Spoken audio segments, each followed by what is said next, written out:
Okay. So, what did you look up this week? So, a couple of things. And one we pivoted on because they don't make that car anymore.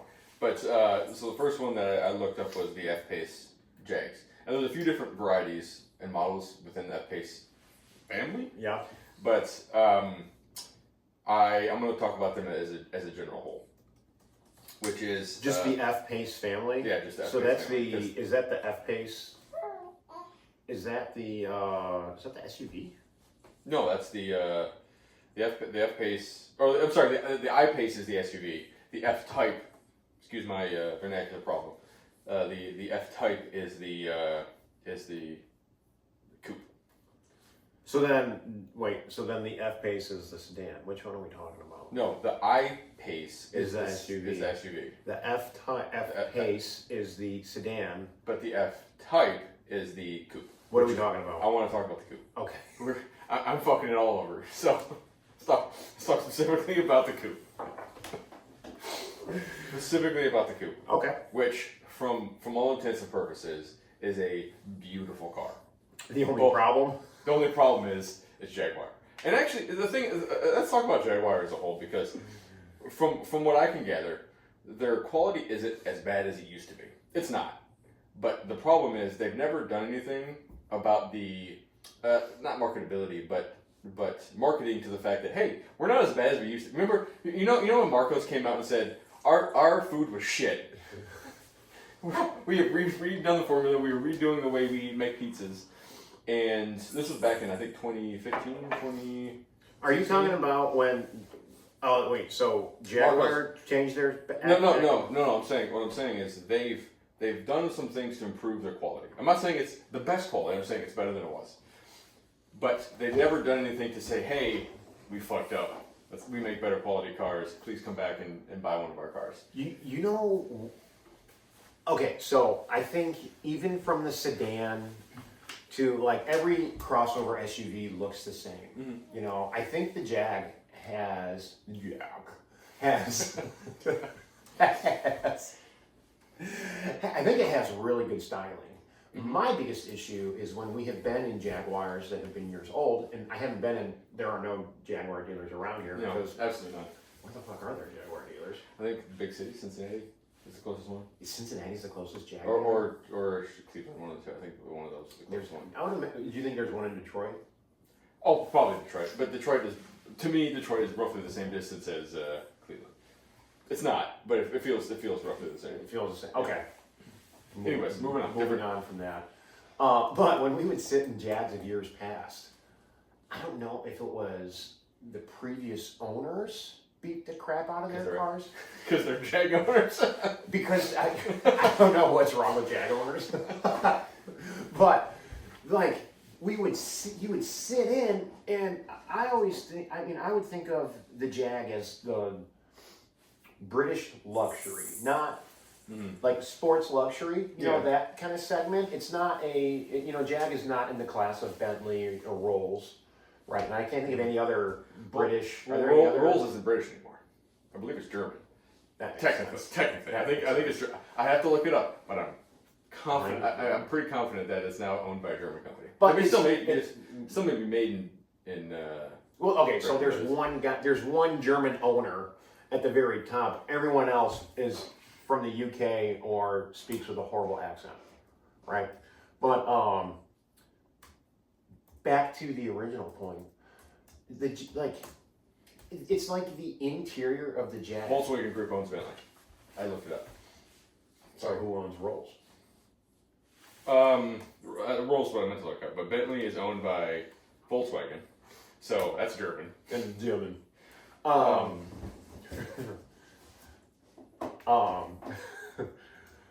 From Warsaw to Poland.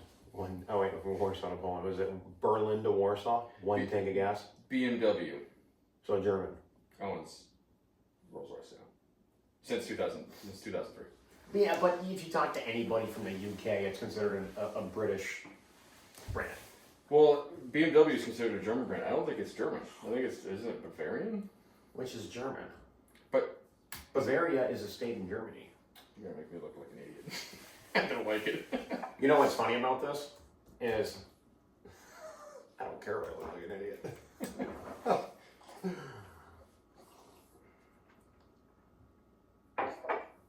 Anyways, keep going with your. So back to the original point. Yeah. It's like okay. So you know how Apple phones, there is that programmed obsolescence. What's that called? Like the when the iPhones start to just fall apart after 2 years. Oh yeah. I don't know what that's called, but yes, I know what you're talking about. Okay, but like when your phone just dies after 2 years. I feel like Jaguar has done that with their interior of their vehicles, because you close the door of an old Jag. But is that by purpose? Is that by purpose and design, or is that by the sheer fact that they just use inferior quality products? Yes. Both. Both. Yes. It would be fun to rent a Jag for like a weekend in somewhere. But to actually own one, I don't know. Like, how long are you? Like, by the time you pay that bitch off, it's going to be falling apart in your garage, and you better not leave that bitch outside. Pressed like a motherfucker, especially in this area. I mean, the Midwest. Yeah. I mean, which is hilarious. You think the English would be better at salt-proof cars because they live in the dreariest place on the planet. Yeah, but they use a lot of salt on the roads. I mean, if they're by the seaside, it makes sense. But I don't think they. Well, and then there's the seaside too. There's the salt in the air. It's just shitty weather. It's just shitty weather. Yeah. Then the salt in the air. It eats everything. Yeah. So yeah, that's kind of our take on. That's kind of my take on Jag. Yeah. But the styling. But the styling is fantastic. You sit in that car and it's like you feel like you're in the Batmobile. But I'm sitting here reading some of the specs on it, and they have the maximum horsepower rating is 444 for the coupe, and I feel like that's light. I feel like that could be more.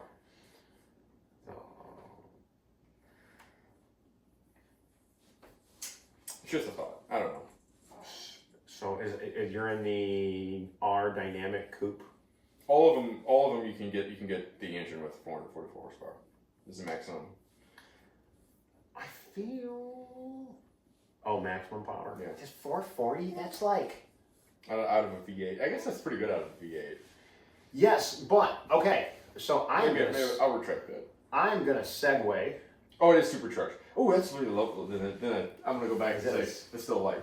For a V8 supercharged V8. That's okay. I respect your comment, and I just wholeheartedly disagree with you because what's its weight? A car that I really like is the Nissan 400Z, and at entry level, I think all their models have the same horsepower, but it's a 400 horsepower motor. It's a V6 twin turbo. And it's the power plant that they used in the Infiniti Sport series. What's what? What's the price? What price is that? So the starting price for a sport rear wheel drive is $43,000. Okay.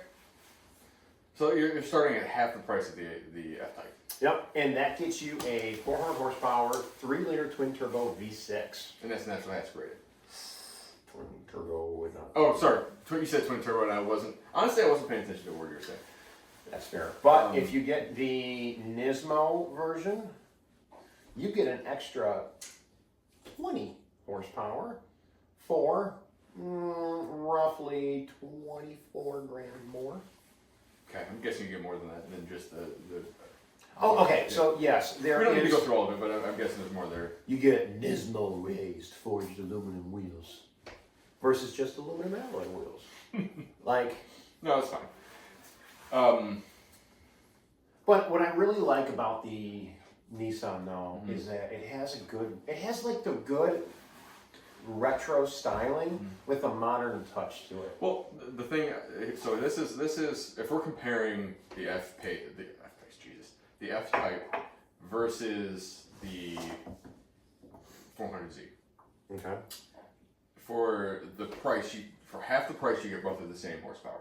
Yeah. Or just say $20,000 less, you get the Nismo, which has almost exactly the same horsepower. Almost. Like Okay. 20 horsepower. Oh, because like what? Like Yeah. the top of the line R Dynamic is what, like 85? The top of the line R75 is 115. Oh, so 150. So if we do top line, it's a huge difference. 50 grand. But for just let's say bottom line versus top line, that's still 20 grand different, basically. Yeah. You get roughly the same horsepower.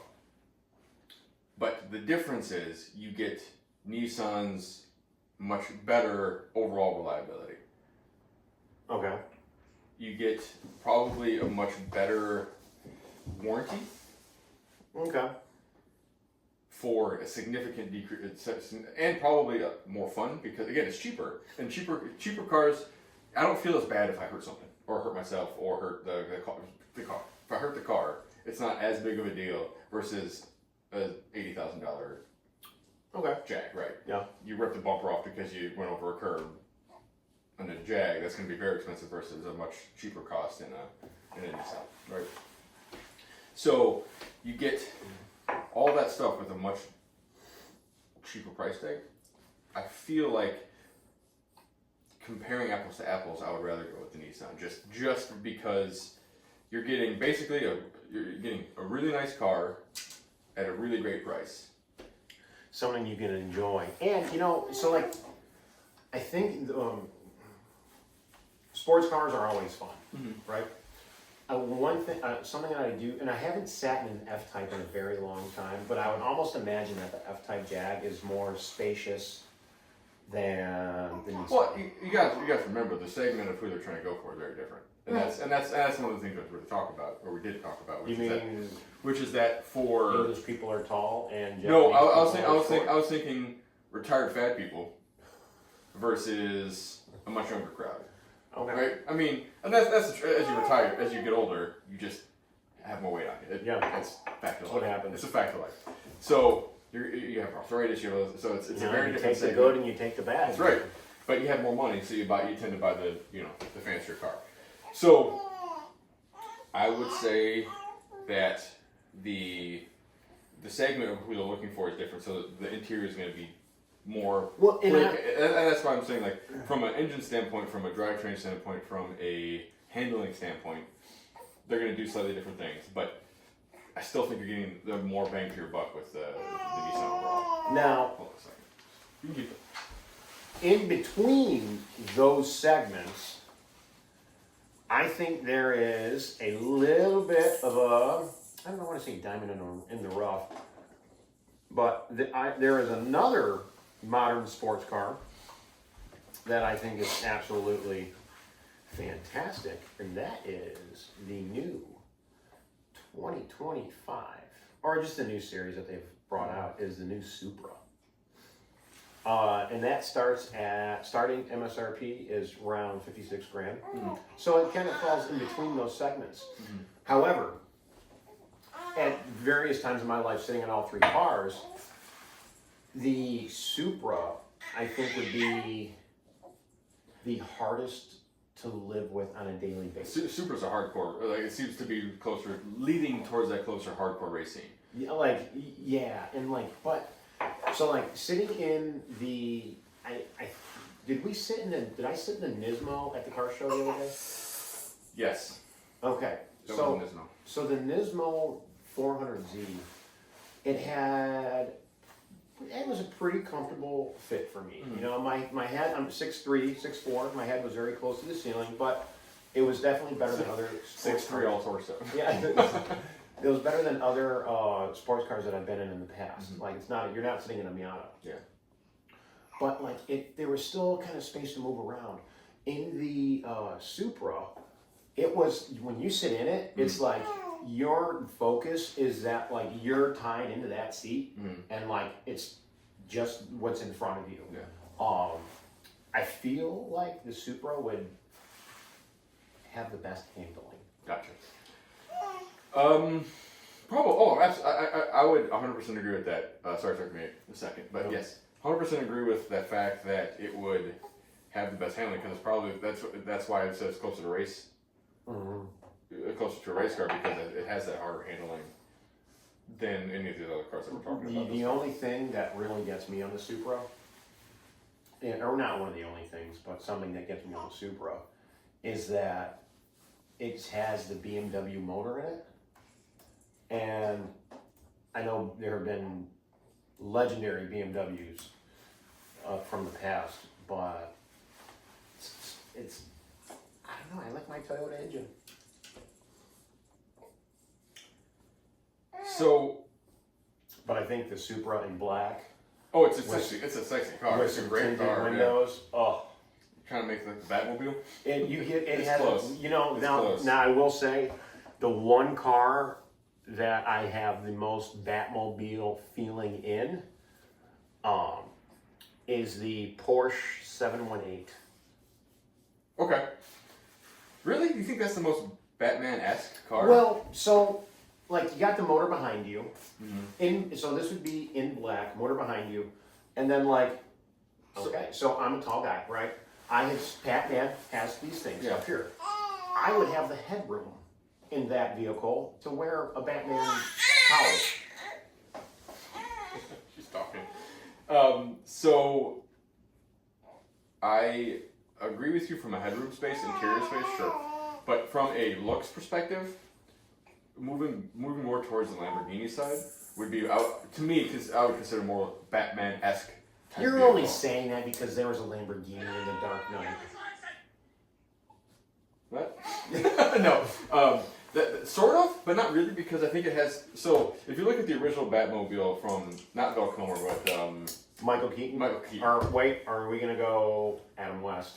No, I'm not going back to Adam West. I hated that bubble car. I never liked the Batmobile on that. You hated the concept Lincoln? Yeah, Interesting. it's a style choice, and I chose. Fair enough.